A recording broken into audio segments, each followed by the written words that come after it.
संताचे पायी हा माझा विश्वास, संताचे पायी हा माझा विश्वास, सर्व भावे दास झालो त्यांचा, तेची माझे हित करीती सकळ, तेची माझे हित करीती सकळ, जेने हा गोपाळ कृपा करी, भागलिया मद वाहातील कडिये, भागलिया मद वाहातील कडिये, त्यांची याने जोडे सर्व सुख, तेची माझे हित करीती सकळ, जेने हा गोपाळ कृपा करी.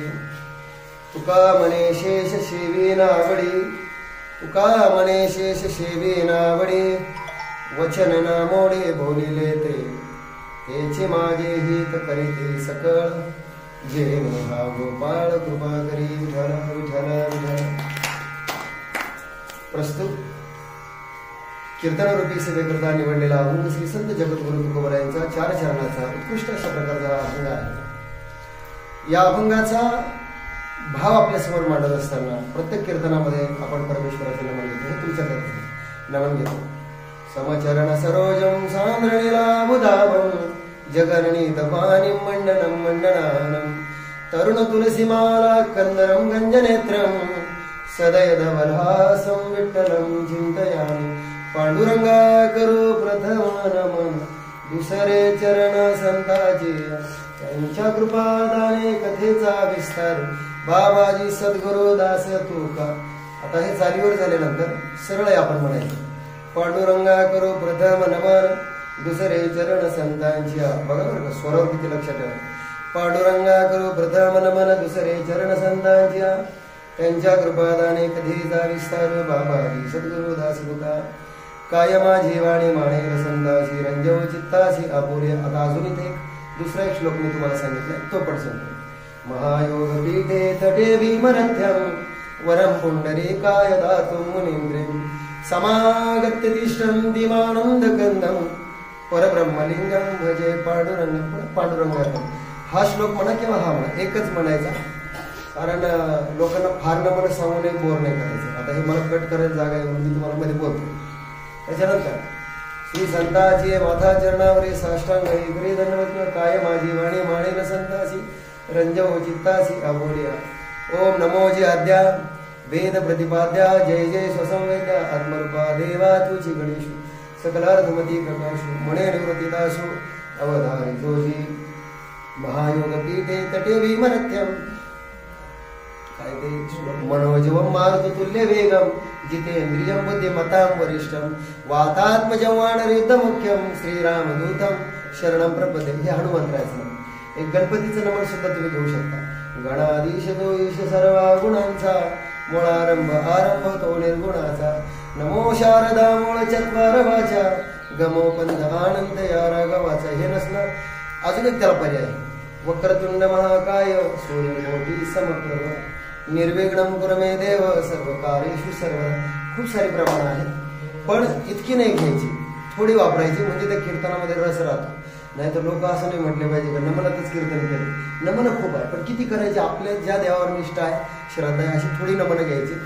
त्याच्यानंतर अजून एक नमन आपण ज्ञानेश्वरांच्या संदर्भात, ज्यांचं ज्ञानेश्वरांवर विशेष प्रेम आहे ती लोक, मला वाटतं ते ओम नमो ज्ञानेश्वर, ओम नमो ज्ञानेश्वर, करुणा करा दयाळा, करुणा करा दयाळा, करुणा करा दयाळा, ओम नमो ज्ञानेश्वर. असं पद्धतीप्रमाणे 4 चरणात तुम्ही म्हणू शकता, सिंगलही म्हणू शकता.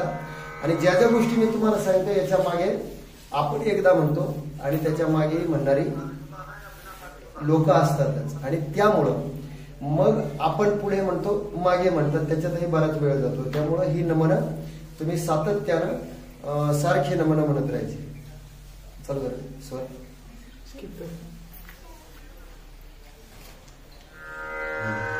आवाज कमीच ठेवतो. जेव्हा ही नमनं आहेत, ठराविक नमनं घ्यायची, सगळी नाही घ्यायची, थोडी नमनं घ्यायची, म्हणजे कीर्तनामध्ये चांगलं वाटतं. आता नमन झालं, नमनानंतर काय असतं, आपण कीर्तनाकडे जातो. आता एरवी माझी जी कीर्तन करण्याची पद्धत आहे, भाव असा आहे की सुरुवातीला सरळ अभंगाचा अर्थ सांगावा. याच्यामध्ये तुम्हाला ते नंतर लिहिलं गेलंय, पण तुम्ही आधी सांगा नंतर सांगा तरी काही फरक पडत नाही, पण आधी सांगा. तर मग आधी कसं सांगायचं? प्रस्तुत कीर्तनरूपी सेवेकरता निवडलेला अभंग हा जगद्गुरु तुकाराम महाराजांचा असून सेवेकरता निवडलेल्या अभंगाचा अल्पसा भाव मी आपल्यासमोर मांडतो. मग काय भाव आहे या अभंगाचा? वारकरी संप्रदायाच्या कलशस्थानी असणारे जगद्गुरु तुकोबराय तुम्हा आम्हाला संतांचं महत्व, संतांची महती अनेक अभंगातून सांगितली. पण संतांवर आपण विश्वास ठेवला पाहिजे, संतांवर भाव ठेवला पाहिजे, श्रद्धा ठेवली पाहिजे, दृढ विश्वास ठेवला पाहिजे. हा भाव व्यक्त करणारा जगद्गुरु तुकोबरायचा अभंग आहे. मग तुकोबराय तुम्हा आम्हाला शिकवताय की संताची पायी हा माझा विश्वास, सर्व भावे दास झालो त्यांचा, की मी संतांचा सर्व भावाने दास झालो. सर्व भावाने म्हणजे काया वाचा मनाने दास झालो. आता अलीकडे काया वाचा मनाने धनाने हा एक नवीन शब्द लोकांनी जोडलाय, पण तो संतांनी वापरला नाही. संत म्हटले फक्त काया वाचा मनाने दास व्हा. मन महत्वाचं आहे, श्रद्धा महत्वाची आहे. आणि ही श्रद्धा ज्यांच्या ठिकाणी आहे अशा श्रद्धेने जर तुम्ही विश्वास झाला तर मग कदाचित तुकोबरायला कोणी प्रश्न विचारला असेल की तुकोबराय आम्ही जर कदाचित संतांचे दास झालोच, विश्वास ठेवलाच त्यांच्यावर, काय फायदा होईल? कारण जगामध्ये आज व्यवहार असा चालतो की कोणाला कोणतीही गोष्ट सांगा तुम्ही, लोक पहिल्यांदा नफा तोट्याचाच विचार करतात, फायद्याबद्दल बोलतात, आम्हाला काय फायदा होईल. आणि लोकांचं चूक नाही. मग परमार्थ करणाऱ्या माणसाला जर असं विचारलं की आम्हाला काय फायदा होईल परमार्थ करायचं, त्याची काही चूक नाही ना. त्याने विचारले काय फायदा होईल, तुकोबरायने फायदा सांगितला. तुम्ही जर संतांचे दास झाला, काया वाचा मनाने दास झाला, तर तेची माझे हित करीती सकळ जेणे हा गोपाळ कृपा करे. की संत सांगतात तुमच्याजवळच राहू द्या, तुम्ही फक्त सुरू करा स्वर गेल्यानंतर, काय अडचण नाही. म्हणजे तिथून जरी लावला एक पॉईंट वाढवा, मला फक्त स्वर कानावर पडला ना तर मला बरं असतं. ते सातपुते सर आले असते ते अडचणच राहिली असते. ठीक आहे, आले का ते? ठीक आहे, तुम्ही लावा फक्त स्वर. तर संतांनी सांगितलं तेची माझे हित करीती सकळ जेणे हा गोपाळ कृपा करी. काय फायदा होतो संतांवर विश्वास ठेवल्यानंतर? फायदा बघा किती छान सांगितलं तुकोबरायने. तेची माझे हित, एक एक शब्दावर लक्ष ठेवायचं. आपण अभंग सेवेकरता निवडलाय, लोकांना अभंगाचा भाव सांगायचा आहे, अभंगातला सरळ अर्थ सांगायचा आहे. ज्याला पूर्वी आपण बातम्या बघायचो, ठळक बातम्या, अशा या ठळक बातम्या असतात सुरुवातीला, सांगायचा भाव. काय भाव आहे? तेची माझे हित करीती सकळ जेणे हा गोपाळ कृपा करी. भगवंत कृपा करेल असं हित करतात. आणि जगामध्ये देवानं कृपा करणं, परमेश्वरानं कृपा आपल्यावर करणं हे सगळ्यात मोठं हित आहे तुकोबरायचं म्हणणं. मग तुकोबरायला विचारलं का हो तुकोबराय तुम्ही हिताची जी गोष्ट आम्हाला सांगताय की आमचं हिताची गोष्ट भगवंत कृपा करेल आणि मग आमचा फायदा होईल, ते आमचं हित आहे तुम्ही सांगतात, एवढाच फायदा आहे का? लोक विचारतात एवढ्याने अजून काय फायदा होईल? मग म्हटले जेणे हा गोपाळ कृपा करी, भगवंत कृपा करेल हित होईल. पण जर परमार्थाची वाटचाल करत असताना मी कधी दमलो, भागलो, शिनलो, थकलो.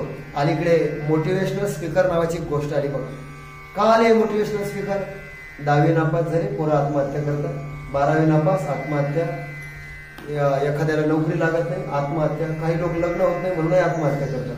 हे आपण गमतीने सांगू शकतो. अनेक आत्महत्येची कारण आहे. मग या आत्महत्येतून बाहेर काढण्याकरता लोकांनी मोटिवेशनल स्पीकर तयार केले. जगामध्ये मोटिवेशनल स्पीकर तयार झाले. आय कॅन विन वगैरे तुम्ही करू शकता. पण जगात मी नेहमी सांगत असतो की आमच्या वारकरी संप्रदायाला मोटिवेशनल स्पीकरची गरजच नाही. वारकरी संप्रदायाला, संत साहित्याला मोटिवेशनल स्पीकरची गरजच नाही. का माहितीये का? कारण जगातला पहिला मोटिवेशनल स्पीकर म्हणजे भगवान श्रीकृष्ण परमात्मा आहे. त्याच्या इतकं मोटिवेशन जगामध्ये कोणी देऊच शकत नाही. अहो युद्धाचं वातावरण आहे, युद्धाच्या वातावरणात कोणी मोटिवेशन बरोबर बोलू शकतं का? लोक घाबरून पळून जातील ना. जिथं अर्जुनानं हत्यार टाकले तिथं जर मोटिवेशन आहे. संतांनी जे मोटिवेशन दिलं की अशा अशा लोकांना मोटिवेशन दिलं. वाल्मिक ऋषींना दिलेलं मोटिवेशन हे भागलिया मज वाहती लकडी, हेच आहे ना. वेगळं काय? वाल्या कोळ्याचा वाल्मिक ऋषी होणं, एखाद्या दरोडे खोऱ्याचा ऋषी करणं, हे सामर्थ्य फक्त संतांच्या मोटिवेशन मध्ये. हे सामर्थ्य भागलिया मज वाहतील. संत जर जगामध्ये एवढं परिवर्तन करू शकतात, एखाद्या दरोडे खोऱ्याला जर ऋषी बनवू शकतात, तर तुमचं आमचं जीवन सुधारणार नाही, यात काय नव्हतं. म्हणून भागलिया मज वाहती लकडी त्यांची याने जोडे सर्वस्व. म्हणून ते जेव्हा स्वीकार करतात तेव्हा आपल्याला दमल्या भागल्यानंतर धीर देतात, हाच त्याचा अर्थ आहे. आणि मग धीर दिल्यानंतर एवढं मोठं कार्य संत माझ्या जीवनामध्ये करतात. म्हणून मी संतांच्या चरणावर विश्वास ठेवतो, संतांच्या बोलण्यावर विश्वास ठेवतो, संतांवर विश्वास ठेवतो. आणि त्या विश्वास ठेवण्याचा भाव सांगताना तुका म्हणे शेष शेवी ना आवडी वचन न मोडी बोलिले ते. मी एवढा विश्वास ठेवला की शेष सेवन करणं याचा सर्व अर्थ मराठीमध्ये उष्ट खाणं असा होतो, पण असा अर्थ इथे घ्यायचा नाही. इथं अर्थ असा घ्यायचा की संत जे बोलले, जसं आपण म्हणतो जग हे व्यास उच्छिष्ट आहे, असं का म्हणतो, ते जे बोलले तिथून सगळं ज्ञान आलं आणि ते आपण ग्रहण केलं. कारण उष्टखाना हा अर्थ न घेता संत जे बोलले त्यांचं जसं तसं ग्रहण केलं, ते सेवन केलं. आणि जसं संत म्हणले, झाडू संतांचे मार्गाने भरले जग. या संतांनी जगाला चांगला मार्ग दाखवण्याकरता, चांगलं शिकवण्याकरता या ठिकाणी आले, मार्ग दाखवतात, चांगला मार्ग दाखवतात. आणि एवढी हिताची गोष्ट, एवढ्या लोककल्याणाची गोष्ट संत तुमच्या आमच्या जीवनामध्ये करतात. म्हणून मी त्यांच्यावर अजून एक पॉईंट नका देता असेल, मी त्यांच्या जीवनामध्ये एवढा विश्वास ठेवला की त्यांच्या व्यतिरिक्त कोणावर विश्वास ठेवला नाही. म्हणून संतांचे पायी हा माझा विश्वास, सर्व भावे दास झालो त्यांचा, काय वाचा म्हणून त्यांचा दास असो. अभंगाचा अल्पसा भाव मी आपल्या समोर ठेवलेला आहे. आता प्रत्येक चरणाचा आपण विचार करणार आहोत. तत्पूर्वी थोडासा परिहार देणं आवश्यक आहे. आता हे जसं मी कीर्तन दिलं तुम्हाला कळावं नसेल, परिहार देणं आवश्यक आहे. आपला कीर्तनशास्त्राचा हा कोर्स आहे. सगळे जमलेले माझे सगळे विद्यार्थी आहे, वेगवेगळ्या क्षेत्रातले. मग तुम्ही त्यांची नावं घेऊ शकता. जी काही तिथं माणसं असेल तिथं नाव घ्यायला जागा असते तुम्हाला, तुम्ही सगळ्यांचं नाव घेऊ शकता. कारण नंतर कीर्तनामध्ये कुठे नाव घ्यायला जागा असते, तिथं प्रस्तावनेमध्ये बोलायचं. मग हे सगळं झालं की त्यानंतर मग मात्र सरळ सरळ अभंगाचा भाव मी तुमच्या समोर ठेवलाय. सेवेकरता निवडलेला अभंग हा जगद्गुरु तुकोबरायचा आहे. अभंग जगद्गुरु तुकोबरायचा हे शब्द उच्चारल्याबरोबर जगद्गुरु हे जे पद आहे हे उगाच कोणाला मिळत नाही. एरवी लोक स्वतःला गुरु म्हणून घेण्याची अलीकडे खूप घाई झाली लोकांना, गुरु व्हायचीच घाई. माझे गुरु महाराज मला नेहमी गमतीनं म्हणायचे, ते म्हणायचे की माणसाला जीवनामध्ये जर कल्याण करून घ्यायचं असेल, माणसाला जीवनामध्ये जर मोठं व्हायचं असेल तर चांगला गुरु शोधला पाहिजे, चांगला सद्गुरू शोधला पाहिजे, गुरुचा शोध घेतला पाहिजे. आता लोक गुरु शोधतच नाही, आता लोक शिष्य शोधतात. माझं बोलणं लक्षात देते की तुमच्या, आता लोक शिष्य शोधतात, हातपाय दाबायला, सेवा करायला. पण मोठी माणसं आयुष्यात गुरु होणं पसंत करत नाही, ते दुसऱ्याचा शिष्य होतात. आणि शिष्य होतानाही मी नेहमी सांगत असतो, म्हणजे तुकोबरायचा खूप छान संदर्भ आहे. असं म्हणतात की जुनी बाई जात्यावर दळण दळता दळता सुद्धा त्या खुंटा जर ढिल्ला असेल ना तर त्या खुंट्याला दगडानं पॅक करायची, ती बघायची ढिल्ला तर नाही ना. साध्या व्यवहारामध्ये एखादी बाई जर इतक्या बारकाव्यानं पाहत असेल खुंटा बळकट आहे की नाही. अरे आपण तर परमार्थाच्या मार्गाला निघालो, ज्या गुरुवर विश्वास ठेवून आपण परमार्थाचं मार्गक्रमण करणार आहोत, ज्याच्याकडे आपण शिकणार आहोत, जरा त्याला ठोकून पाहिलं पाहिजे ना, नीट आहे की नाही. म्हणजे त्याचा अर्थ वेगळा घेऊन ठोकून पाहिलं म्हणजे तो त्याची लायकी काय, त्याची योग्यता काय. हे तुकोबरायचे शब्द आहे. आधी हलवून खुंटा करा बळकट, हे तुकोबरायचे शब्द आहे. हे मी तुम्हाला विश्वासाच्या संदर्भात सांगतोय. हा विश्वास जर व्यवहारामध्ये इतका लोक विश्वास ठेवतात तर आपण किती विश्वास ठेवला पाहिजे. जसं मला वाटतं कालच कोणी बोलताना फार छान सांगितलं की, जसं आमचे सर सुद्धा म्हणले की आपण विश्वास ठेवताना घाई करतो. त्यांनी फार मोठ्या महाराजाचा रेफरन्स दिला, मी खूप मानतो त्यांना. बार्शीचे महाराज, काय नाव त्यांचं, अनिल महाराज बार्शीकर, ते खूप छान सांगतात. त्यांचा संदर्भ मला खूप आवडला त्यांचा. ते म्हटले कीर्तनकार 2 तास बोलतो. बघा बरं का, आपण बऱ्याच वेळा कोणाचं कीर्तन ऐकून, प्रवचन ऐकून त्याच्या हाताने माळ घालून घेतो, त्याला गुरु करतो. पण मी सुद्धा या मताशी सहमत आहे. कीर्तनकार 2 तास काय बोलला, व्याख्याता 2 तास काय बोलला, म्हणून त्याला संत म्हणू नका, म्हणून त्याला गुरु म्हणू नका, गुरु म्हणून पाया पडू नका. त्याच्या सहवासात जा. 2 तास कीर्तन केल्यानंतर उरलेल्या 22 तासात तो काय करतो, त्याचं जीवन चरित्र त्यावर करतो. त्याने काय केलंय त्यावर त्याचं चरित्र कळतं. मग ठरवा हा गुरु करायच्या लायकीचा आहे का, घरात बोलून चहा पाजायचं सुद्धा लायकीचं नाही, हे आपण ठरवता आलं पाहिजे. ही निष्ठा श्रद्धा ठेवली पाहिजे. संतांचं कायावाच्या मार्गाने दास झालं पाहिजे, हे संतांनी सांगितलं. पण त्याआधी आहे ना, संतही ओळखता आले पाहिजे ना. आमच्या सरांनी सांगितलं, नाही तर मग शांताबाई सारखं व्हायचं आपलं आहे. सगळं अशी गोष्ट व्हायला नको. ते सगळं आता तुम्ही सगळे कीर्तन करायला म्हणून बाकी बारकाव्यात घुसत नाही, गमती सांगतोय तुम्हाला. म्हणून विषय समजून घ्या की संतांवर विश्वास ठेवायचा. गुरु होताना घाई आहे. लोकांना वाटतं माझ्या लोक पाया पडले पाहिजे, मला गुरु म्हणले पाहिजे. पण लायकी, अधिकार तो कुठून आणायचा, तो कसा मिळवायचा. जाऊ दे, थोडं लांबतंय पण तरी पण माझ्या ड्राफ्टिंग मध्ये नाही, पण काही विषय सुचले तुम्ही सांगतोय बरं का, हे तुम्ही ऐकून ठेवा. कारण याचा अर्थ असा नाही की तुम्ही असेच बोलले पाहिजे. मी तुम्हाला सुरुवातीला प्रस्ताव त्याच्यामुळेच सांगितलं की काही गोष्टी माझ्या ज्या ड्राफ्टिंग मध्ये नसतील त्या पण येतील, पण हा व्हिडिओ सलग त्याच्यामुळेच तुम्हाला. कधी कधी काय होतं, लोकांना वर्णन करण्याची किंवा बोलण्याची एवढी घाई आहे. लोकांना कौतुक आवडतं, स्तुती आवडते, मला संत म्हणा, मला गुरु म्हणा, पण लायकी वगैरे काही नसते. याच्यात एक शास्त्रातील श्लोक मला आठवला. तो श्लोक एवढा छान आहे की संतांनी सांगितलं की म्हटले अलीकडे लोकांना शिष्य करून घेण्याकरता, गुरु होण्याकरता खूप घाई आहे, शिष्य भेटले पाहिजे, पण त्या माणसाची गुरु होण्याची लायकी नसते. मग त्यावर आमच्या संतांनी म्हणावं, एक श्लोक सांगितला त्यांनी की बाबा असं म्हणतात, उष्ट्राग्रहेचे लग्न गदर्भ शांती पाठक परस्परम संशयंती आहोरूपम आहोध्वनी. एकदा काय झालं म्हणे, उंटाचं लग्न निघालं. आता हे दृष्टांत ऐकून ठेवा. उंट्याचं लग्न निघालं आणि उंट्याचं लग्न निघाल्यानंतर म्हणजे हे गुरु म्हणा, महाराज म्हणा, मोठं म्हणा, या करता आहे. उंट्याचं लग्न निघालं आणि मग आता उंट्याचं लग्न ठरलं, मग त्याची मिरवणूक म्हणजे वरात निघाली. आता त्या वरातीमध्ये समोरून आपले गाढव दादा चालले होते. उष्ट्राग्रहेचे लग्न गदर्भ शांती पाठक परस्परम संशयंती आहोरूपम आहोध्वनी. मग त्या उंट्याला बघितलं आणि गाढव म्हणायला लागला, वा वा वा. म्हटले काय सांगा गाढव दादा, आतापर्यंत जगात एवढे नवरदेव पाहिले, पण तुमच्या इतका सुंदर नवरदेव दिसलाच नाही. म्हणजे आता हे वर्णन खरं आहे का? खरं आहे का? किती ठिकाणी वाकडा आहे तो उंट, एवढ्या ठिकाणी वाकडा, पण तरी हा काय म्हणतो, तुमच्यासारखा रूपवान नवरदेव मी अजून पाहिला नाही. किती रूपवान आहात तुम्ही. असं वर्णन ऐकलं, खूप त्याला बरं वाटलं उंटाला. आता शेवटी तो उंटच. मग त्याला बरं वाटलं, तो म्हटलं, हे बघा गाढव दादा, तुमचं जे वर्णन ऐकलं मला खूप छान वाटलं, कौतुक वाटलं तुमचं. म्हटले तसंही मी लग्नाला चाललोय आणि आज माझ्या लग्नात मंगलाष्टक म्हणण्याकरता जो भटजी म्हणजे ब्राह्मण बाई येणार होता, तो काही कारणामुळे येऊ शकत नाही. आणि तुम्ही जेव्हा माझं वर्णन करत होता तेव्हा तुमचा आवाज ऐकला, काय मधुर आवाज. तुमचा आवाज असं लता मंगेशकर सुद्धा कमी आहे म्हटले. तेव्हा असं करायला म्हटले, माझ्या लग्नात मंगलाष्टक म्हणायकरता तुम्हाला विनंती आहे, या म्हणजे. आता खरं सांगा, त्या गाढवाने केलेलं उंटाचं वर्णन, उंटाने केलेलं गाढवाचं वर्णन, काय प्रत्येक जगात तसंच चाललंय. शिष्यही तसेच, गुरुही तसे. त्या गुरु तशी म्हणजे जे शिष्य गुरुचं वर्णन करतात त्या गुरुचीही लायकी नसते, आणि जो गुरु त्या विद्यार्थ्याचं वर्णन करतो त्या विद्यार्थ्याची लायकी नसते. हे संतांचं सांगणं आहे, योग्यता आधी ओळखा. मग हे जसं यथार्थ वर्णन आहे, तसं जगामध्ये लोक कोणालाही गुरु म्हणायला लागले. मूळ पदावर आहे, कोणालाही गुरु म्हणायला लागले, कोणालाही जगद्गुरु म्हणायला लागले. अलीकडे काही लोक बॅनर लावायला लागले स्वतःचे जगद्गुरु. आता मी कोणाबद्दल बोलत नाही, पण या जगामध्ये शाश्वत आणि संतांनी आणि शास्त्राने मान्य केलेले 3 जगद्गुरु आहेत. बघा मी कुठून कुठं आलो, आपल्या मूळ विषयावर आलो. फक्त शाश्वत आणि ज्यांना शास्त्राने आणि संतांनी, तुम्हाला जर कोणी म्हटलं गुरु, मी तर म्हणतो गुरु करण्याच्या पेक्षा ज्ञानोबा तुकोबरा इतके मोठे गुरु जगात कोणीच नाही. त्यांच्या ग्रंथांना गुरु माना, त्यांच्या वाङ्मयाला गुरु माना. कारण जर ज्ञानोबा तुकोबराला तुम्ही गुरु मानलात ना, तर मी नेहमी सांगत असतो की वारकरी संप्रदायाचं वैभव मोठं काय. कारण वारकरी संप्रदाय हा व्यक्तिनिष्ठ संप्रदाय नाही. वारकरी संप्रदाय हा व्यक्तिनिष्ठ संप्रदाय नाही, तो तत्वनिष्ठ संप्रदाय.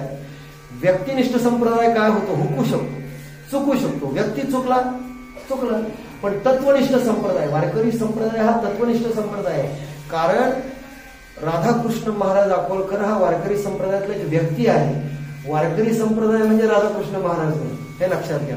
उद्या अकोलकर महाराज होऊ शकतो, अजून एखादा महाराज होऊ शकतो, पण याचा अर्थ वारकरी संप्रदाय नाही होत. याचा अर्थ वारकरी संप्रदाय नाही चुकला, वारकरी संप्रदायाचे तत्व नाही चुकले.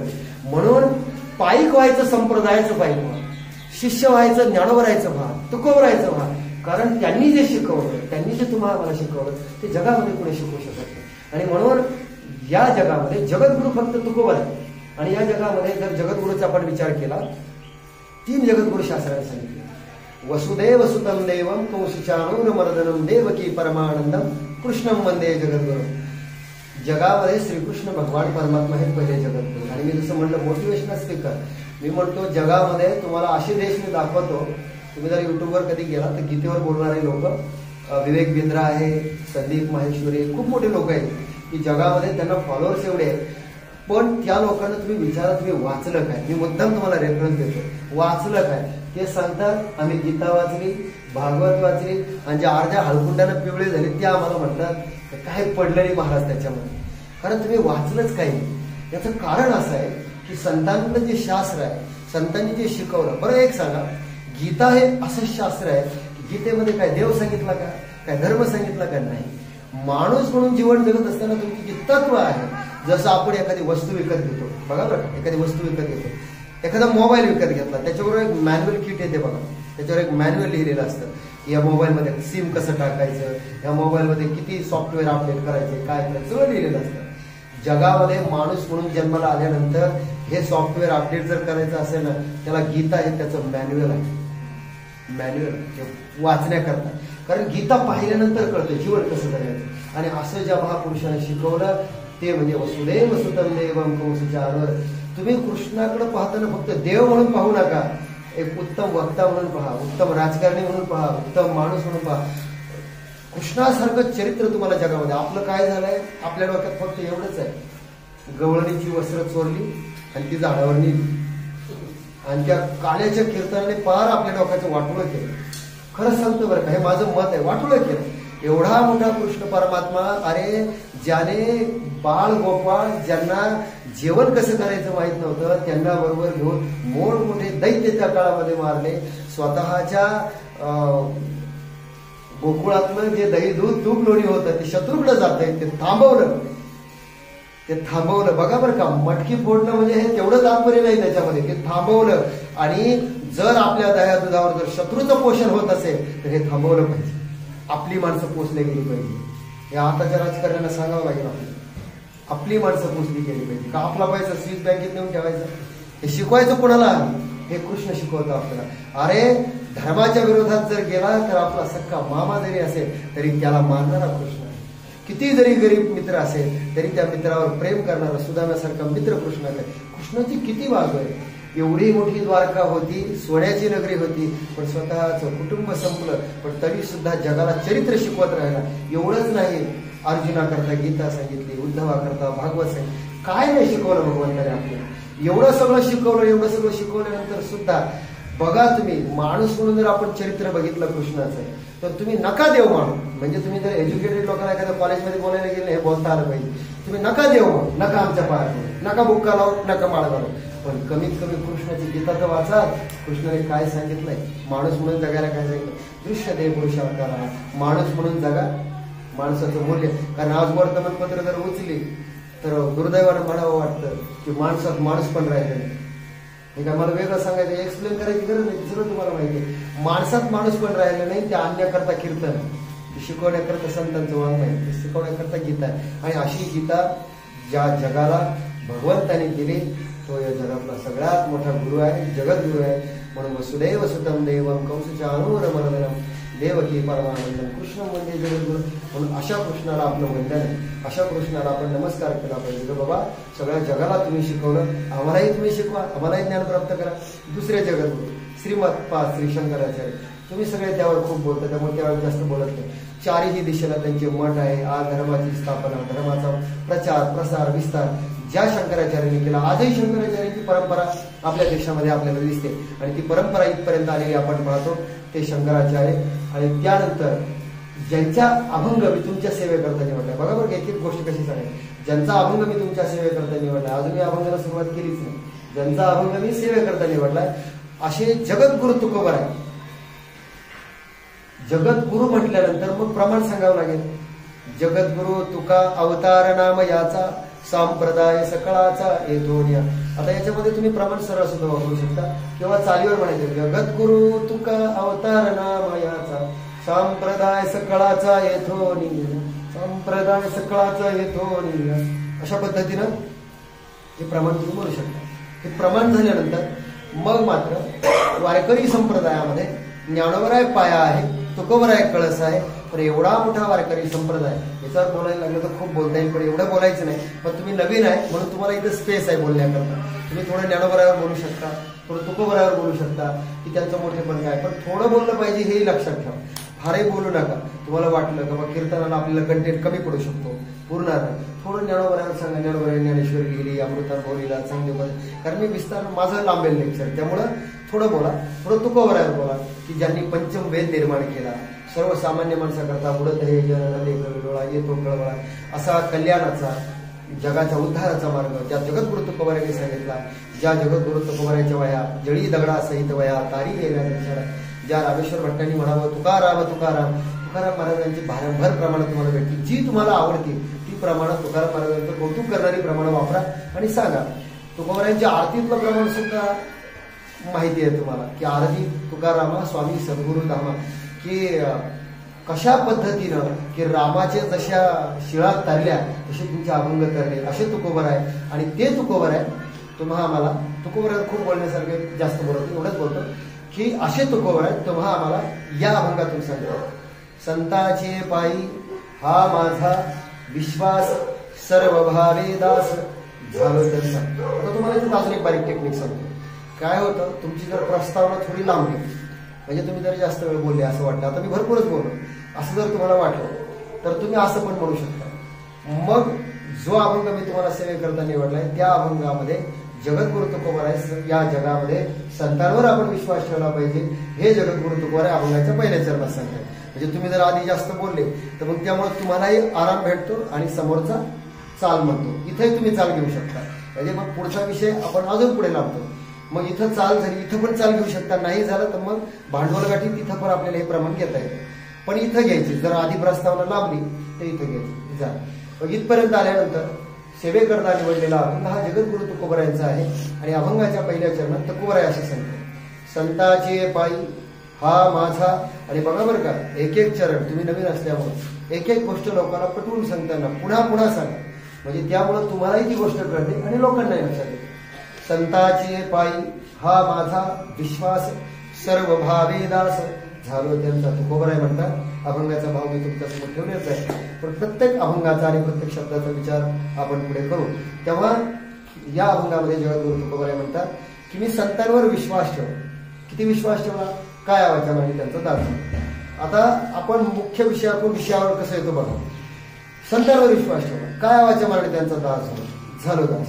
पण जगामध्ये विश्वास अशी गोष्ट आहे की तुम्ही कुठेही जा विश्वास लागतो. पण कुठे जा संसार आहे व्यापार आहे राजकारण आहे. बघा तिन्ही सुटसुटीत करायचं संसार व्यापार राजकारण. आता या तिन्ही गोष्टी जर तुम्ही बघितल्या तिन्ही ठिकाणी विश्वास लागतो. कारण जगामध्ये विश्वासाशिवाय काहीच चालू शकत नाही. जगत चालणार विश्वासाशिवाय. मग विश्वास तिन्ही ठिकाणी लागतो. पहिलं ठिकाण संसारामध्ये विश्वास का लागतो. वर्तमानपत्र उचलून पहा घटस्फोटाचं प्रमाण किती वाढलं. आमच्या ऍडव्होकेट प्रेरणा सूर्यवंशी मॅडम समोर बसलेले आहे. माझ्यापेक्षा त्यांना अनुभव आहे. नंतर अर्जुन पवार सर ते इन्स्पेक्टर त्यांना विचारा किती खटले येतात सर आपल्याकडे रोज नवरा बायकोच्या भांडणाचे. आणि याचं ऑब्झर्वेशन जर तुम्ही केलं की आज जगामध्ये जे पाश्चात्य राष्ट्रामध्ये जो गृहस्थाश्रम टिकत नाही तेच प्रमाण आपल्याकडे वाढत चाललं. सर एक काळ होता लग्न जर ठरलं तर नवरा काळा असो गोरा असो बायको काळी असो गोरी असो आपले आजोबा आपले आजी पूर्वी तुम्ही जर बघितले तर आपण आपल्या आजी आजोबांना पाहिल्यानंतर आपण सुद्धा विचार करू की यांचा कुठेच मेळ लागत नव्हता यांनी संसार केला कसा. म्हणजे हे वस्तुस्थिती आहे यांनी केला कसा संसार. पण त्यांनी विश्वास ठेवला. विश्वास हा असा धागा होता की त्यांनी विश्वास ठेवला. आणि सर त्या काळामध्ये साधनं नव्हती हो. मोबाईल नव्हता टीव्ही नव्हतं काही नव्हतं. म्हणजे विज्ञानानं आमच्यासमोर सगळं तंत्रज्ञान डेव्हलप केलं सगळं विकसित केलं. पण विज्ञानाबरोबर एक दुर्गुणही आमच्यामध्ये आला. आमच्यातला विश्वास मात्र तडीच गेला. आम्हाला दुसऱ्याचे बोलणं ऐकणं दुसऱ्याचं रेकॉर्डिंग ऐकणं दुसऱ्याचे कॉल रेकॉर्डिंग ऐकणं दुसऱ्याचं माहीत करून घेणं. आणि यामुळे व्हायला काय लागलं तुमच्या विश्वासाला तडे झाले. आणि तुम्ही खरं सांगा आपल्याकडे एक साधी म्हण व्यवहारामध्ये होते की लोक शिव्या तर राजालाही देतात. आता जर मी खरंच जर असा विचार करायला लागलो माझे 20 विद्यार्थी खरं माझ्याविषयी कसा विचार करतात मी जर लावलीच तुमची रेकॉर्डिंग तर राहील का ह्या गोष्टी. पण विश्वास ठेवला पाहिजे. मी असं जरी गृहीत धरलं की मला शिव्याच देतात सगळे पण मी माझं काम प्रामाणिकपणे करेन. जर संतांनी असा विचार केला असता ज्ञानोबारांनी तुकोबारांनी हे लोक माझ्यावर शेण फेकतात हे लोक मला शिव्या देतात हे तर उघड होतं ना त्यांच्यावर. तरी त्यांनी त्यांचा पंथ सोडला का त्यांचा मार्ग सोडला का त्यांनी जगावर प्रेमच केलं ना. मग जर ज्या ज्ञानोबा तुकोबारांची परंपरा आपण सांगतो आपण किती विश्वास जगावर ठेवला पाहिजे. तुम्ही असं गृहीत धरा की जग मूर्खच जग हलकटच याच्यापेक्षा खालच्या भाषेत बोलायचं ठरलं ते कसंही असू दे पण तुम्हाला जगावर विश्वास ठेवायचा तुम्हाला जगावर प्रेम करायचं त्याच्याशिवाय व्यवहार नाही चालणार जगामध्ये. पण आज व्हायला काय लागलं टीव्हीवर एखादी बातमी आली झालं का काय मोबाईलवर क्लिप आली झालं का. कारण विश्वास नावाची गोष्ट आपण जे म्हणतो विश्वास ठेवायचा कोणाला हा मोठा प्रश्न निर्माण झाला. कारण विश्वास ठेवणाऱ्या जागा कमी झाल्या कारण त्या नीतीनं त्या न्यायानं वागणारी लोक कमी झाली. मग संसारातही तेच झालं की नवरा बायको. आता तुम्ही सांगा एकदा लग्न लावून दिल्यानंतर काय आपला पूर्व इतिहास असेल त्यात काय डोकवण्याची काही गरज असते का? काय असे झालं लग्न एकदा, पण लग्न झाल्यानंतर आज जेवढी लग्न तुटतात याच्यामध्ये तुम्ही जर पाहिलं तर अविश्वास हे मुख्य कारण. संसार ही अशी गोष्ट आहे की पती पत्नीचा एकमेकावर एवढा विश्वास असला पाहिजे की एकदा आपण जर एकमेकाचे सहचारिणी झालो, अरे विचार करण्यासारखी गोष्ट आहे, आपण ढवळून भागून बाहेरून गेल्यानंतर आपली बायको आपली पत्नी जर आपल्यासाठी चहा करत असेल, पाणी करत असेल, तापलेलं पाणी देत असेल, आपल्याला स्वयंपाक देत असेल, होतं कधी कधी बोलण्यामध्ये. आणि विचार करा, जी माणसं 10-5 मिनिटं भेटतात ती माणसं प्रेमाला राहतील यात काहीच नव्हतं. जी माणसं रोज सोबत राहतात त्यांच्यामध्ये भांडण होणारच, हे ग्रहितच नाही. असं होईल का रोज सोबत? तुम्ही माझ्या बरोबर 10-20 दिवस राहून पहा, झगडे होतीलच आपले, असं होणार नाही. कारण माणूस आहे, स्वभाव आहे, चुकू शकत नाही असं होऊ होणार. पण याच्यामध्ये सामंजस्य, विश्वास, ऍडजस्टमेंट ही गोष्ट असते. संसारही तसंच आहे. ही जी ऍडजस्टमेंट नावाची गोष्ट संतांनी शिकवली ना, याला विश्वास म्हणतात. आणि तो विश्वासाचा धागा जितका पातळ आधुनिक काळामध्ये झाला त्यामुळे संसार टिकत नाही असं मला वाटतं. घटस्फोटाचं प्रमाण वाढत चाललं. नवरा बायकोमध्ये बघा तुम्ही, जसं मी तुम्हाला लिहून दिले, तू तिकडे गेली, इकडेच गेली, का गेली, कुठे गेली, कशी गेली, याच्याबरोबर का बोलली, त्याच्याबरोबर का बोलली. आता खरं सांगा, आपणही जर खूप फ्रेंडली तुमच्याबरोबर बोलतोय, अलीकडच्या काळामध्ये मुली आता वेल एज्युकेटेड व्हायला लागल्या, BA BCom, आता तुमच्या मुली सुद्धा शिकतायत, आपल्या घरातली मुलं शिकतायत, माझी बहीण शिकली, तुमच्याही मुलं शिकतात, आपल्या बायका सुद्धा शिकलेल्या आहे, सगळ्यांच्या 10वी 12वी कॉलेज झालेले, आपण सगळं शिकतो. असं कधी होईल का? आपणही कॉलेजला शिकतो, आपणही आपल्यालाही मैत्रिणी होत्या, आपण बोलत होतो त्यांच्याबरोबर, त्यांनाही 4-4 मित्र असतील वर्गामध्ये, ते बोलत असतील. पण तुमचा एवढा विश्वास नाही का? जसा त्यांनी आपल्यावर विश्वास ठेवला तसा आपण विश्वास नाही करू शकत होता. विश्वास सांगतो. हे जे अलीकडं घडतंय, अलीकडच्या काळामध्ये का घडतंय याचं कारण आपला स्वतःच्या मनावरचा जो अविश्वासाची गोष्ट आपल्या मनात येईल. म्हणून पती पत्नीमध्ये शास्त्र असं सांगतं की पती पत्नी हे संसार रूपी रथाची 2 चाक आहेत. बघा तुम्ही. आणि अलीकडच्या काळामध्ये मला वाटतं बीडमध्येच मॅडमला माहिती असेल, अलीकडे घटना झाली, एका भावाने स्वतःच्या बहिणीचं मर्डर केलं. तुम्हाला माहिती असेल घटना. आता हे तुम्ही कीर्तनात सांगा असं नाही, तुम्हाला उदाहरण म्हणून सांगितलं. हे का होतं की स्वतः आपण कसंही वागायचं पण दुसऱ्यावर मात्र बंधनं लादायची, हे जे आपण करायला लागलो. आणि म्हणून शास्त्र असं सांगतं की पती पत्नी या दोघांमध्ये विश्वास असला पाहिजे. आणि इतका विश्वास असला पाहिजे की संत सांगतात, शास्त्र सांगतात की पती पत्नी ही संसार रूपी रथाची 2 चाक आहे. आणि ती चाक जर व्यवस्थित असेल, मी जसं म्हणलो ना, आरपाठ, हा ग्रामीण शब्द आहे, आता कदाचित तुमच्यापैकी बऱ्याच जणांना कळणार नाही, पण असं म्हणतात गाडी बैल किंवा रथाचं. जर जे पुरी सर हे बोलून आले त्यांना माहित असेल की आरपाठ जर कमी जास्त असेल ना, ग्रामीण भागातल्या लोकांना कळेल की ते गाडी किंवा रथ सारखं आदळत चालतं. आणि मग त्या बसणाऱ्याला काय वाटतं, याच्यात बसण्यापेक्षा पायी चालेल बरं, इतका कंटाळा येतो. नवीन एक उदाहरण तुम्ही इथं सांगू शकता, मला आठवलं. आरपाठ कदाचित आताच्या तरुण पोरांना लवकर कळणार नाही, कारण गाडी बैलच नाही राहिली, जाता नाही राहिलं, गाडी बैल नाही राहिली. मग नवीन उदाहरण व्हील अलाइनमेंट. बरोबर. आपण कार घेतो, आता कार घेतल्यानंतर एक 10,000 किलोमीटर झाली की आपण सर्व्हिसिंगला लावतो. सर्व्हिसिंगला एक शब्द येतो बघा, सर तुमच्या गाडीची व्हील अलाइनमेंट करावं लागेल. व्हील अलाइनमेंट म्हणजे काय? व्हील म्हणजे चाक, अलाइनमेंट म्हणजे काय, त्याचा बॅलन्स जातो, म्हणजे ते असं डग मारतं. मग ज्या संसारामध्ये असे डग मारत असतील चाक, असं समजायचं की व्हील अलाइनमेंट करायची गरज. आला का तुमच्या लक्षात? म्हणजे हा आधुनिक शब्द पण तुम्ही जर वापरला, कारण हा जेव्हा मी तुम्हाला म्हटलं हे माझं कीर्तन 7वीचं म्हणजे 94-95 त्या काळामध्ये तेवढी तो काळ होता, माझ्या गुरुने तसं वाटतं मला नाही. पण तुम्हाला एक नवीन रेफरन्स मी दिला का व्हील अलाइनमेंट. जसं गाडीची व्हील अलाइनमेंटची गरज आहे तसं संसारामध्ये सुद्धा विश्वासाची गरज आहे. चला पुढे. याच्यानंतर येतो व्यापार. व्यापारामध्ये सुद्धा विश्वासाची गरज आहे. विश्वास लागणार नाही व्यापारात. तुम्ही बघा, आज धीरूभाई अंबानी आहे, टाटा बिर्ला आहे, टाटा बिर्ला गेले आता, पण एवढा मोठा उद्योग, किती देशात उद्योग होता त्यांचा. बरं, सगळं तेच करत होते का पळू? त्यांनी केला का स्वतः? नाही. त्यांच्या हाताखाली कारकून होते, मुनीम होते, ज्याला अलीकडचे शब्द आहे चांगला, PA, अलीकडचे शब्द वापरायचे म्हणजे लोकांचे PA होते त्यांच्या हाताखाली. बरं, त्यांच्या डोक्यात कधी असं आलं का माझा PA कदाचित काय अफरातफर करीत असेल, काय घोळ करीत असेल, आणि असं आलं तर त्यांचा तो व्यापार चालेल का व्यवस्थित? कुठेतरी मालक दुसऱ्या देशात राहतो. आज आपल्या देशामध्ये एवढ्या कंपन्या आहेत, त्यांचे मालक जर तुम्ही शोधले ना, मला वाटतं कितीतरी अशा कंपन्या आहेत त्यांचे मालक परदेशातले, आता ते दुसऱ्या देशात, आणि इकडं त्यांचा उद्योग चालतो करोडो रुपयाचा. कशावर चालतो? विश्वास. कारण विश्वास हा धागा असा आहे. आता इथं सांगताना मला माझा एक विद्यार्थी कीर्तनशास्त्राचा, तो सध्या अमरावतीला आहे, त्याने खूप छान गोष्टी मला सांगितली. म्हणे सर तुम्ही एक टप्प्याटप्प्यावर आम्हाला छोटी छोटी उदाहरणं सांगा, म्हणजे आम्हाला ते सोपं जाईल. आता हे रेकॉर्डिंग होते म्हणून तुमच्यासाठी मुद्दाम सांगते कुठं कुठं काय काय उदाहरण. मी तर मला एक नवीन उदाहरण आठवलं. मी जे माझ्या लाईव्ह क्लासला एका मागच्या रविवारी वगैरे ते दोघंच होते, रामोस सर होते, त्यावेळेस मी सांगितलं होतं, पण तुम्हाला सांगतो जे नवीन आहे त्यांच्याकडे.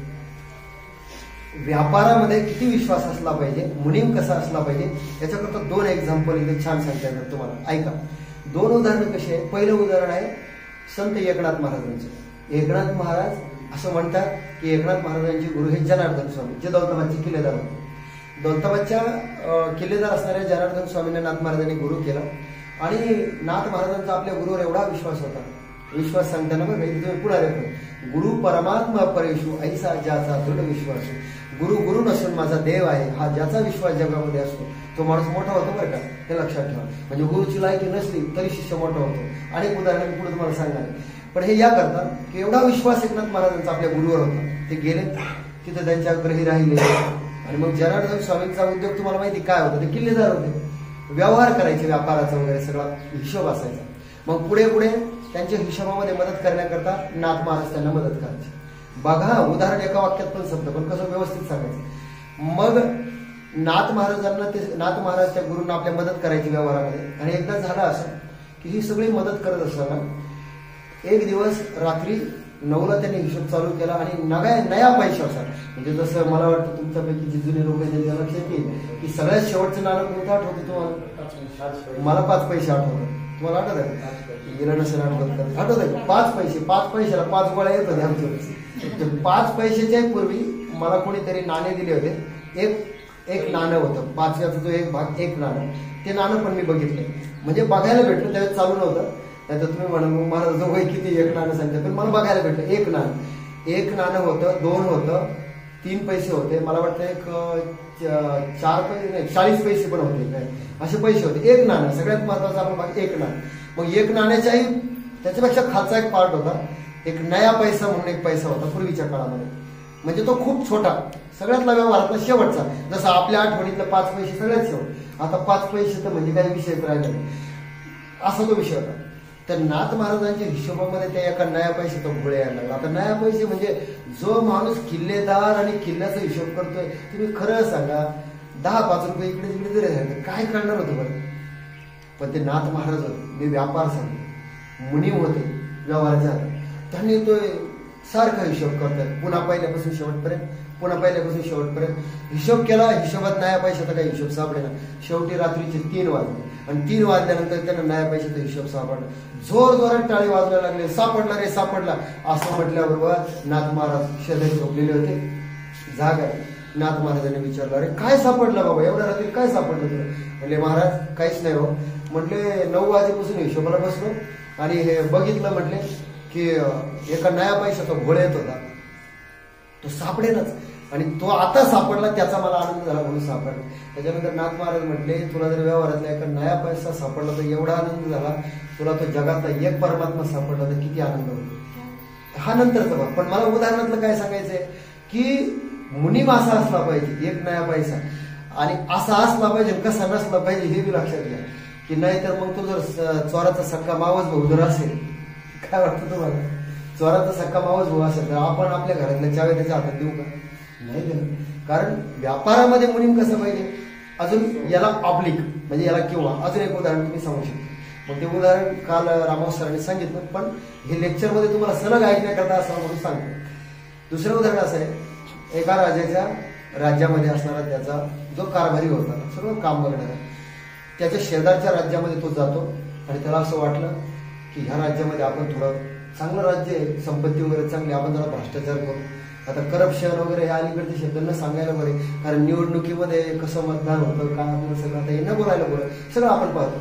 मग त्याने ठरवलं की तिथला मुनीमजी जो काही आहे व्यवहार करणारा मंत्री, त्याला हाताशी धरायचं आणि थोडा घपला करायचा, पैसे खायचे, त्यालाही थोडे द्यायचे आणि आपणही घ्यायचे, असं त्याचं डोक्यात. आणि मग त्याला पटवण्याकरता तो दुसऱ्या राज्यातून ह्या राज्यात आला, त्याला भेटण्याकरता. आणि भेटायकरता गेला. बरं भेटायकरता गेला, ज्याला भेटायला गेला सर तुम्हाला सांगतो, आता भेटायला गेला ना, त्याने बघितलं तिचं काम चालू होतं, दिवे लावलेले होते, दिवा लावला होता, काम चालू होतं. मग काम चालू असताना त्याने विचारलं, म्हणजे माझं काम आहे तुमच्याकडे. म्हणजे काम कसं आहे, म्हणजे खाजगीतलं आहे का राज्याचं आहे? नाही म्हणले खाजगीतलं तुमच्याशी बोलायचं. आता भ्रष्टाचार हा खाजगीतलाच असतो ना, तो काय वैयक्तिक सार्वजनिक थोडीच करता येतो काय? खाजगीतलं म्हणजे खाजगीतलं काम म्हणजे ठीक आहे. त्याला 1-2 मिनिटं थांबा.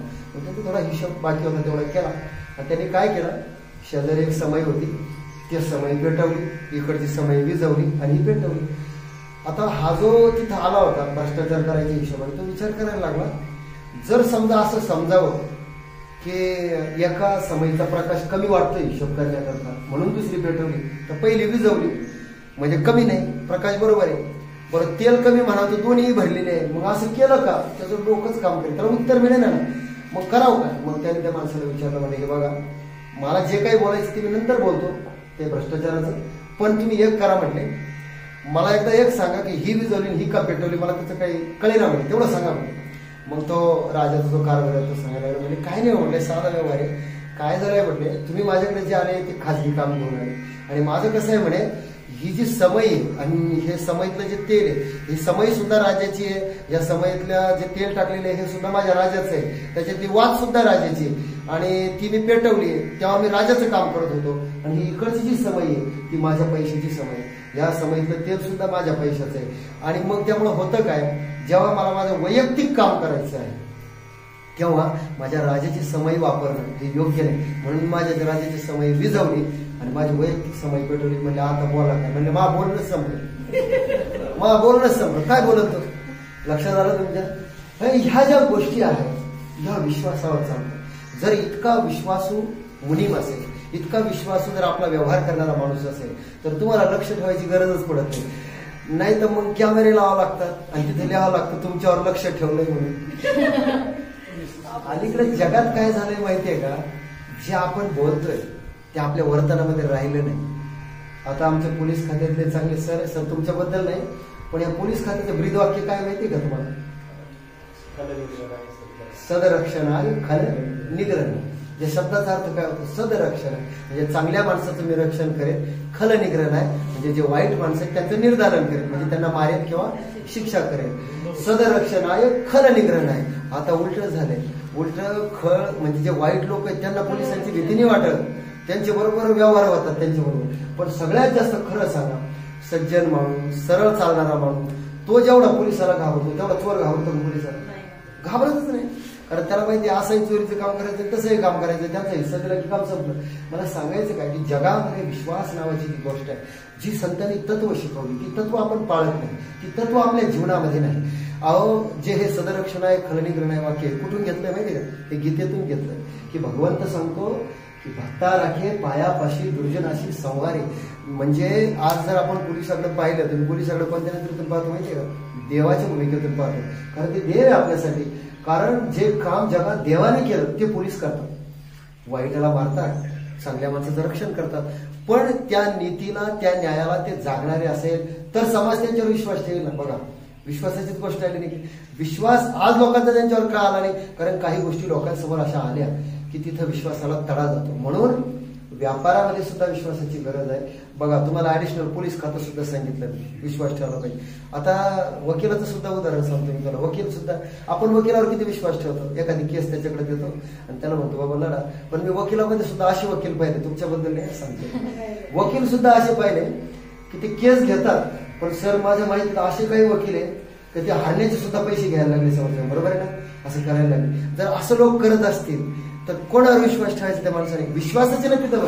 तुम्ही तो माणूस न्याय मिळावा म्हणून कोर्टामध्ये येतो, चांगला वकील नेमतो, त्याला फीस देतो आणि तो समोरच्याने जर त्याला जास्त पैसे दिले तर याने फक्त काहीच बोलायचं नाही तर झाला तो आपोआप हारतो. म्हणजे ह्या ज्या गोष्टी जगामध्ये घडायला लागल्या मोठमोठ्या केसेसमध्ये आपण झालेलं पाहतो. याच्या पुढे सांगतो, आता थोडंसं मी अजून पुढे सांगतो, हे तुम्हाला किती माहिती होईल माहिती नाही, पण माझ्या माहितीत जेव्हा मी अनेक कोर्टामध्ये हायकोर्टामध्ये व्याख्यानं दिली तेव्हा माझ्या काही जज लोक सुद्धा ओळखीचे झाले. ते जज लोक म्हणतात सर आम्हाला सुद्धा मॅनेज करण्याचे लोक आता भेटायला लागले. आता हे मी खूप म्हणजे हे तुम्ही कीर्तनात बोलावं असं नाही बरं का, हे फक्त तुमच्याकरता सांगतो. पण असं अलीकडे व्हायला लागलं, होतं की नाही मला माहित नाही, याबद्दल मी बोलणार नाही, पण असं व्हायला लागलंय. जर न्यायाचं जे अंतिम टोक आहे, बरोबर आहे की नाही पवार सर, अंतिम टोक म्हणजे आपण म्हणतो की न्यायाधीशाने जर सांगितलं की असं आहे तर ते तसंच असतं. तिथं जर घपला होत असेल, तिथं जर घोड होत असेल तर आता न्याय मागायचा कोण? हा मोठा प्रश्न जगामध्ये. मग विश्वास ठेवायचा कोण? म्हणून जगामध्ये संसारात विश्वास लागतो, व्यापारात विश्वास लागतो. आणि हे छोटे उदाहरण मी तुम्हाला हे पोलीस खात्यातलं वकिलाचं याकरता सांगितलं की विश्वास ठेवला पाहिजे सगळ्या ठिकाणी, आणि विश्वास असेल तर आणि तरच जगातले व्यवहार चालतात. चला पुढे कोणतं उदाहरण आहे आपलं? राजकारण. आता राजकारणामध्ये विश्वास पाहिजे हे तर मला सांगायलाच नको. रात्रीतून लोक गुवाहाटीला कशी गेली हे काही सांगायचं कारण नाही. विश्वास नव्हता म्हणण्याचं कारण झालं. विचार प्रश्न पडतो, आज एकाचा शपथविधी, उद्या एकाचा, सकाळी एकाचा. म्हणजे मुख्यमंत्री आज कोणी तर उद्या कोणी तर परवा कोणी, हे वेगळं आपल्याला सांगायची गरज नाही, कारण ही वस्तुस्थिती आपण पाहतोय. बरं, पूर्वी काळी लोक म्हणायचे मी ह्या पक्षाला मतदान केलं, त्या पक्षाला मतदान केलं. आता झेंडा कोणाचा धरावा, आपण मतदान कोणत्या पक्षाला केलं हे आपल्यालाही सांगता येत नाही. कारण नेमकं तुम्हाला सांगतो, जो पुढे आपल्याकडे मतदान मागायला येतो ना सर दापके सर, तुम्हाला सांगतो हा पूर्वी कोणत्या पक्षात होता आणि आता कोणत्या पक्षात, त्याचा काहीच मिळणार नाही. त्याला विचारावं लागतं की तू कशाने, आणि पुन्हा तो आता जरी सांगून गेला तरी संध्याकाळपर्यंत पुन्हा कोणाबरोबर असेल तेही सांगता येत नाही. निगमतीनं म्हणत असतो. काही लोक ते निवडणुकीमध्ये बरं कसं प्रचार करतात, एवढा जोरदार प्रचार करतात, आणि आपण जर त्याला विचारलं खरे बाबा, आणि ते दुसऱ्या दिवशी दुसऱ्याच रॅलीमध्ये दिसतं. मग त्याला विचारलं खरे बाबा काल तू त्या माणसाच्या रॅलीत होता का? आमचे दादा आमचे भाऊ येतील त्यांना मतदान करा, आणि आज इकडे म्हणजे काल त्याने तेवढी 5 दिवस होती. बोलणं लक्षात, काल त्याने तेवढी 5 दिवस होती. म्हणजे केवळ एका क्वार्टरवर एका बाटलीवर जर लोक आपला विश्वास विकत असते, म्हणजे आज कधी उद्या इकडं उद्या त्यांच्याबद्दल. मला वाटतं मयुरीने कोणीतरी काल छान प्रमाण सांगितलं, नामदेव महाराजांचा अभंग आहे. काय प्रमाण आहे? मजवरी घाली मज घाली मस्तकावरी घन, तरी न सोडी मी शरण.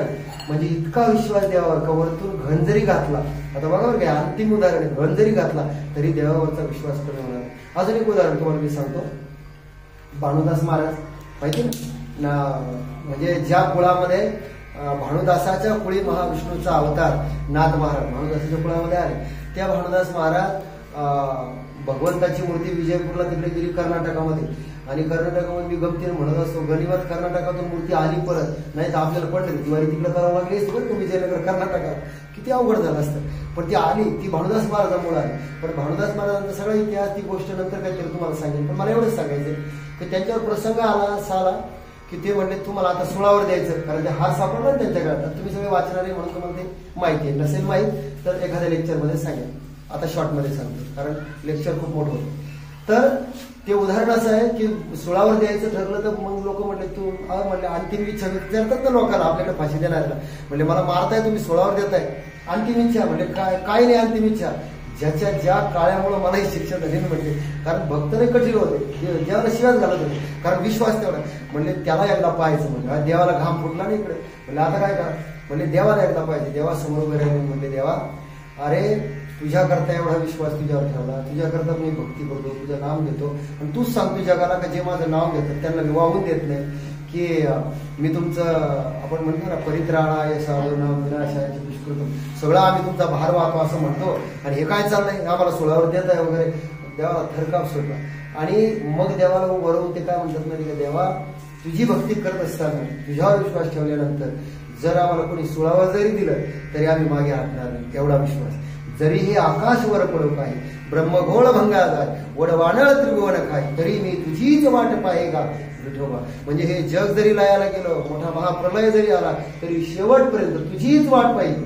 एवढा विश्वास देवावर असला पाहिजे, एवढा विश्वास संतावर असला पाहिजे. हा विश्वास एवढी म्हणजे गमक. याच्यामध्ये विश्वासाच्या संदर्भानं अजून एक छान उदाहरण मला आठवलं. असं म्हणतात गंधमादन जो होता, रामाकोण युद्ध करत होता, आणि त्याला रावणाने पकडलं, आणि पकडल्यानंतर हे सगळे उदाहरण तुम्ही विस्तारानंतर पाहून घ्या. मी एक वाक्यात सांगते कारण तुम्हाला मटेरियल जास्त भेटावं थोडक्यात त्याच्यामुळे मी सांगतोय. असं म्हणतात की रावणाने त्याला उचललं आणि त्याला म्हटलं की हे बघ तुला जर जगायचं असेल, विश्वास बघा बरं कसं, तुला जर जगायचं असेल तर तुला काय करावं लागेल. म्हटलं काहीच करायचं नाही, फक्त आता मी तुला मुठीत पकडलंय, आता तू फक्त एकच म्हणायचं. काय म्हणायचं? मी रामाचा नाही, मी रावणाचा. किती सोपं आहे बरं. मला वाटतं आताच्या पुढाऱ्याला जर असं कोणी म्हटलं असताना फक्त एवढंच म्हणा तुम्ही त्या पक्षाचे नाही आमचे, मारायची काय गरज आहे सर. नुसती ईडीची भीती दाखवली तरी सगळे पळले इकडून तिकडे. खरी गोष्ट आहे की नाही. म्हणजे ह्या ज्या गोष्टी आहेत, म्हणजे खरा जो भक्त असतो पकडलेला आहे मुठीमध्ये, त्याला काय म्हटले तुला जर जगायचं असेल तर काय म्हण, फक्त रामाचा नाही रावणाचा म्हण. त्या गंधमादनाचं विचार काय माहितीये का, वानराच्या कुळात जन्माला आलेला तो. आपण म्हणतो की पूर्वी माणसं ही वानरं होती आणि त्यांची उत्क्रांती होता होता होता ती कोण झाली, माणसं झाली. आता मला भीती वाटायला लागली सर, यांची आणखी उत्क्रांती होता होता ही पुन्हा माकडं होता की काय, कारण माणसं वागायला तशी लागली सगळं. पण हा जो विश्वासाचा पार्ट आहे, तेव्हा तो गंधमादन काय म्हणतो माहितीये का, तो म्हणतो की रावणाचा होऊन जिवंत राहण्यापेक्षा रामाचा आहे असं म्हणून मरण पसंत करेल, ही विश्वासाची गोष्ट आहे. आणि एवढा विश्वास होता म्हणून आज व्यापार असेल, संसार असेल, राजकारण असेल, या सगळ्या ठिकाणी विश्वासाची गरज लागते. असं बोलण्यासारखं खूप आहे, मी किती बोलत राहील फार लांब जात नाही. फक्त एवढंच सांगतो की सगळ्या ठिकाणी विश्वास लागतो. आज ज्या राजकारणामध्ये गटबाजी आहे, पक्ष झाले, हे खूप तुम्हाला मला सांगायची गरज नाही, तुम्ही आपण रोज त्याचा अभ्यास करतो, त्यामुळे पुढे जाऊ. या तिन्ही ठिकाणी विश्वास लागतो, हे याचं तात्पर्य.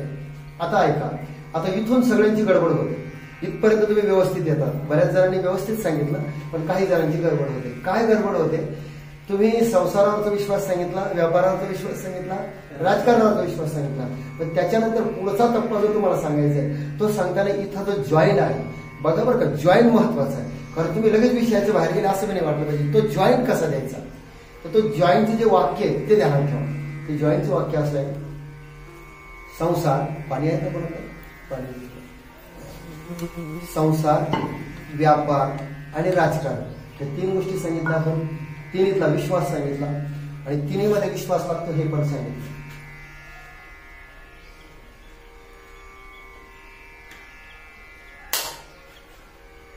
तिन्हीतला विश्वास सांगितला, तिन्ही गोष्टी सांगितल्या. आता या तिन्हीमध्ये जर आपण विचार केला तर तिन्ही नंतर आता तुम्हाला पुढे काय सांगायचंय, जागृत, स्वप्न आणि सुषुप्ती. बघा तुम्ही जसं तुम्ही हे तीन सांगितले, लक्षात ठेवायचे तीनच आहे. इकडं तीन आहे, संसार, व्यापार, राजकारण, त्याच्यानंतर तीन येतात, जागृत, स्वप्न आणि सुषुप्ती. पण ह्या तिन्हीचा, ह्या सहाचा मेळ कसा आहे, हे पहिलं तीन सांगितलं, पण या तिन्हीचा नंतर मेळ कसा आहे हे तुम्ही सांगतात बरोबर बरेच जण, पण त्याचा मेळ कसा आहे, ते लावायचं कसं, ते लावायचं कसं बघा. ते एकच वाक्य त्याला जॉईन करणार. ते वाक्य असं आहे की संसार, व्यापार आणि राजकारण या तिन्ही गोष्टी या स्वप्नातल्या का जागृतीतल्या, सगळं आपण जागीपणी करतो ना. संसार जागीपणी करतो, व्यापार जागीपणी करतो आणि राजकारण जागीपणी करतो. मग जागृतीत जो हा व्यवहार आहे करणारा सगळा, याच्याकरता विश्वास लागतो, जागृतीतल्या व्यवहार करता. मग अविनाशी, शाश्वत असा जो परमात्मा आहे, परमार्थ आहे, जो चिरकाल टिकणारा, जन्मजन्मी आम्ही बहुपुण्य केले, ज्ञानोबरांनी बहुत सुकृताची जोडी, जन्मजन्मांतरीपासून आम्ही हा परमार्थ करत आहोत. तुकोबाराय ज्ञानोबराय आपल्याला सांगत आहे. मग आम्ही जन्मजन्मांतरीपासून हे करतोय हे सांगणारे तुकोबाराय. अनेक जन्माचा परमार्थ, पूर्णाला परमार्थ. मग जर एका जन्मापुरता नाही, एका व्यवहारापुरता, जागृत व्यवहारापुरता असणारा राजकारण, व्यापार, संसार याच्याकरता जर विश्वास लागतो, तर मग अविनाशी, शाश्वत असो परमार्थ आहे त्याच्याकरता विश्वास नाही लागेल, नक्कीच लागेल. ऑब्लिक इथं वाक्य समोर. दुसरं, आता तुम्हाला पुन्हा स्वप्न सुषुप्ती सांगायची. मग इथं कसं जाल, पुन्हा संसार, व्यापार, राजकारण हे फक्त जागृतीपुरतं जरी असलं, पण जागृती अशी अवस्था आहे का जगामध्ये अजून तीन अवस्था सांगितल्या बघा, जागृत, स्वप्न आणि सुषुप्ती. पण ह्या तिन्ही अवस्थेचा पुन्हा एकमेकाशी संबंध नाही. म्हणजे एका वाक्यातून तुम्ही किती पुढे जात आहे. मग जागृत, स्वप्न, सुषुप्ती या तिन्ही अवस्थेचा एकमेकाशी काहीच संबंध नाही. मग कसा नाही, मग तुम्ही म्हणलेच संबंध नाही, मग तुम्हाला सांगावं लागेल ना, मग कसा संबंध नाही. मग ऐका, जो माणूस जागृतीमध्ये राजा आहे, राजा चक्रवर्ती निज मंदिरी, निजिला होता सुमन शेजेवरी, तो स्वप्नी भुवनी भिकारी, अंत्यच्या घरी भीक मागे. जागृतीत असणारा राजा स्वप्नात भिकारी झाला आणि भीक मागायला लागला. आता त्याचं भीक मागणं खरं आहे का, नाही. तो जर जागी झाला तर पुन्हा राजाच आहे ना. पण जागृतीत असणारी संपत्ती, त्याला अजून काही उदाहरणं छोटे छोटे जोडायचे. एका वाक्यामध्ये समजा राजा झोपला आणि त्याला स्वप्नामध्ये त्याच्या वाघ मागायला लागला. आता त्याच्या उशाला तर तलवार आहे ठेवलेली. आता ती तलवार घेऊन तो वाघ मारू नाही शकत का, मारू शकतो. पण प्रश्न हा आहे, तलवार ही कशातली आहे, म्हणजे जागृतीतली, वास्तवात जागृतीतली आहे. शब्द स्पेसिफिक तोच वापरायचा, म्हणजे लोकांना आपण काय सांगतो करतो का, तलवार ही जागृतीतली आहे आणि वाघ हा स्वप्नातला आहे. बरं, याच्या पुढे चला, जर एखाद्या राजाला तहान लागली स्वप्नामध्ये, आता वाघ मागा लागला, दामला, बघा त्याच्यातलंच, म्हणजे त्याला विषय कुठं दामला, तहान लागली, पाणी पाणी पाणी पाणी, कुठंच पाणी दिसायला, आणि उशाला तांब्या भरून ठेवला. आता लोक तुम्ही म्हणायचं मग त्याला उशाचं पाणी प्यायचं ना, असं गंमत म्हणतो उशाचं पाणी प्यायचं ना, पण तो आहे स्वप्नात तलवार आहे जागृती, पाणी आहे जागृती, दोन्ही त्याला मध्ये काम येऊ शकत नाही. बरं तुम्ही सांगा ते स्वप्न